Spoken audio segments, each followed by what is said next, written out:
Welcome to the WRAL Daily Download. I'm Jack Hagel.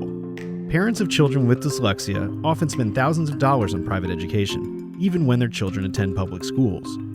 North Carolina is now changing how it teaches reading to children, and the shift is expected to better serve students with dyslexia. But many parents say more needs to be done, and that too many public schools don't have the training or resources to help. WRAL Education Insider Emily Walkenhorst has been reporting on the issue, and she joins us now. Emily, good to see you again. Glad to be here. I want to start off with a clear understanding of what dyslexia is. People often have a misunderstanding of it, right? Right. So I've heard all kinds of things. Dyslexia is reading a word backwards or something, but that's not what it is. Dyslexia, it can kind of take a few different forms, but at its core is basically a difficulty processing individual sounds and kind of their association with letters. And so that's why it makes reading difficult, because you might mix up a B and a P or a D, because you're just having trouble making those connections. Now, you recently spoke with a number of parents of children with dyslexia. They all describe sort of an expensive education nightmare. What were the common themes? They kind of had a common story, which was basically their child wasn't reading maybe at the level they were supposed to. They were behind. They seemed to be struggling. Progress was kind of slow. And, that took a number of turns. For some of them, that just continued on. They didn't know what to do about it. They didn't understand maybe what their options were. They were trying to get tutoring. Maybe some of them eventually figured out, hey, maybe it's dyslexia and I should get this tested. And some asked the school to test them. Some didn't realize they could ask the school to test them. Essentially, basically what they experienced was just kind of a delay in getting their child diagnosed with dyslexia and then given resources in school for that. And they're spending a lot of money to try to catch them up, right? Right. So the biggest expenditure seems to be private tutoring. Some eventually have sent their children to private schools. That's not everyone. A lot of them are just paying for a lot of private tutoring after school, especially if the child is older. Maybe they're getting that a couple times a week, and that can really add up to tens of thousands of dollars a year. And I know you spoke with a lot of parents about this, but it was really just a fraction of parents of children with reading disabilities, right? Right. So dyslexia is thought of to be estimated to be the large majority of learning disabilities in this country. And, there are over 70,000 students in special education for a learning disability. So that's not necessarily going to be everybody with a learning disability even, because these are kids that are only kids enrolled in special education, and it's over 70,000 students. I mean, that's big enough to be the third largest school system in North Carolina if they were all in the same school system. And it's likely an undercount, too, because there are probably a lot of kids who are undiagnosed or aren't in that program, right? Right. And, it can also take a while to get diagnosed. So if you look at a breakdown of ages where kids are in special education for a learning disability, you kind of see these numbers of over 7,000 in the 8th grade, over 7,000 in the 9th grade, over 7,000 in the 10th grade. But if you look at kindergarten and first grade, it's, half that. Well, let's take a quick break. When we come back, we'll hear about what North Carolina is doing to better serve students with reading disabilities. Stick around.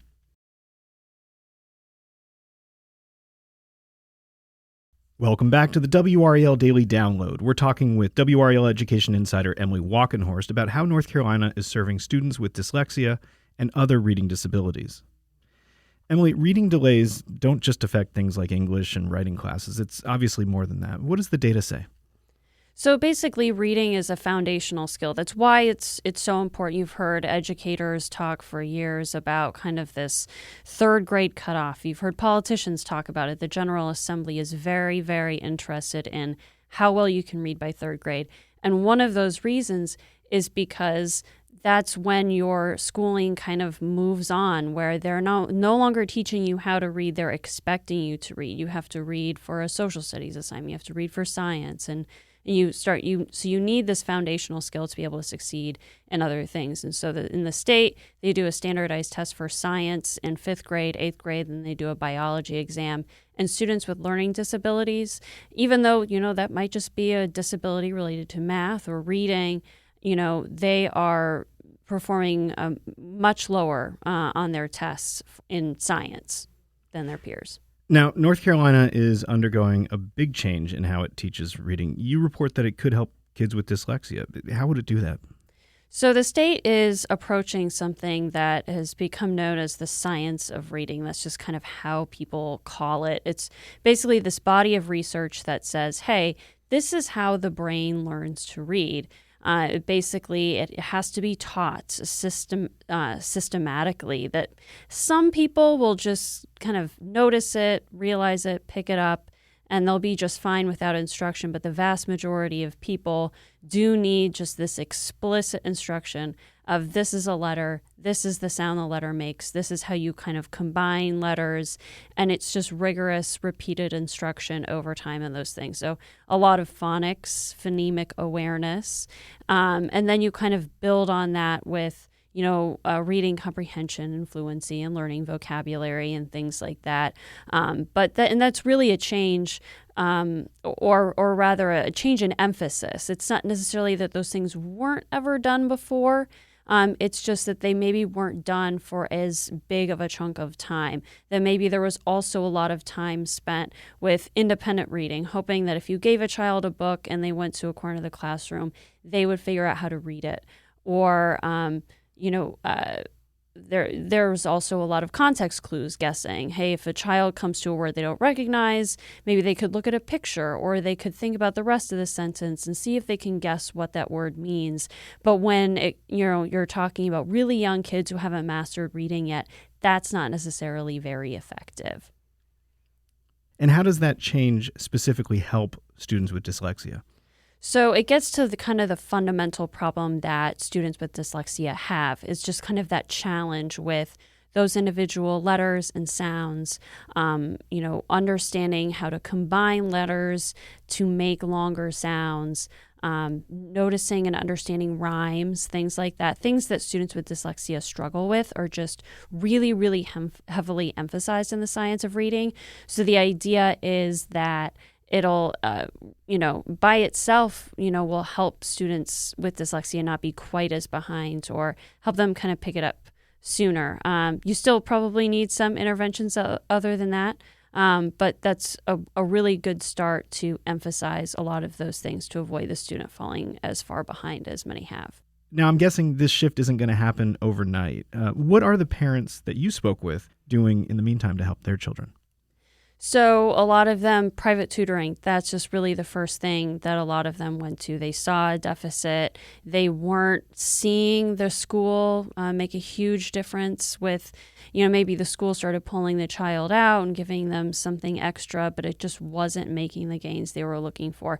In some cases, it's because the child was, maybe a couple of grade levels behind. And that's just a lot to make up for. And so a lot of times parents are like, well, I need to pay for private tutoring.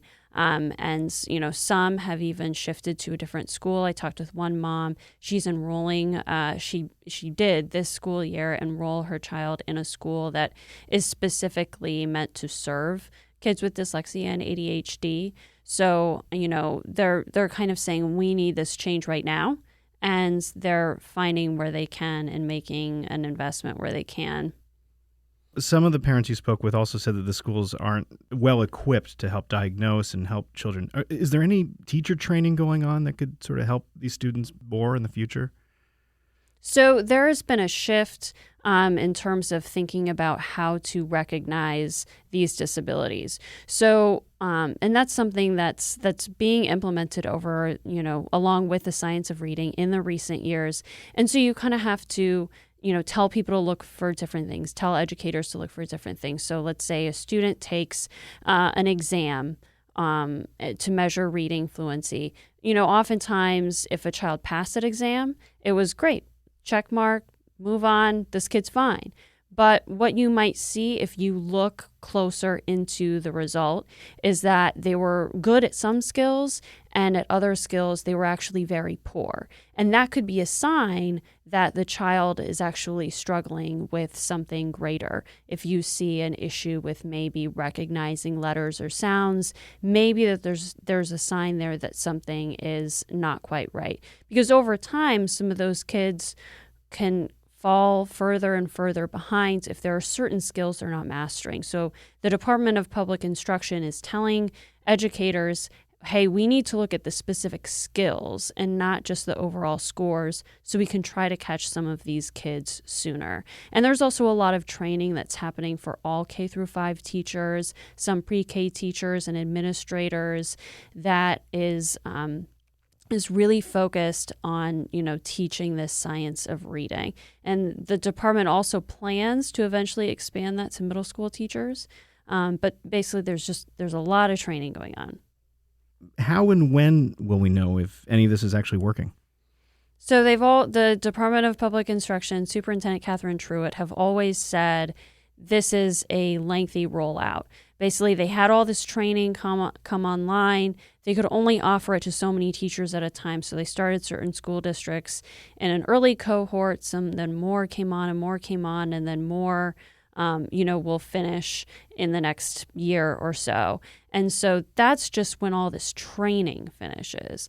But there's a lot more after that. Teachers really need to practice a lot of this. They need to get in the habit of, where they kind of get in their own groove of, I've really mastered this new curriculum that I'm teaching. Schools need to make sure their resources are aligned with the science of reading, make sure that the books they're having kids read, the exercises they're having kids do are appropriate for this new approach.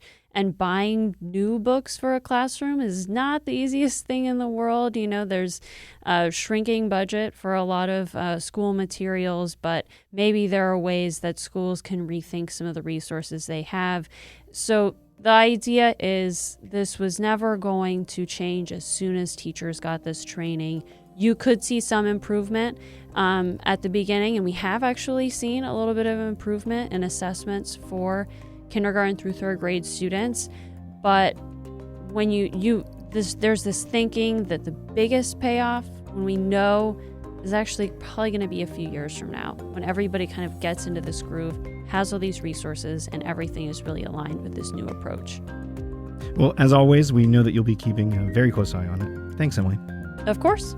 That's WRAL Education Insider Emily Walkenhorst. For her in-depth look at services for students with reading disabilities, go to the education section of WRAL.com. I'm Jack Hagel. Thanks for joining us, and thanks for listening to the WRAL Daily Download and for making us part of your morning routine. Another great way to get WRAL news is the Morning Briefing newsletter. It's a daily email with Triangle news, events, and headlines to help you get ready for the day. Sign up at WRAL.com/newsletter.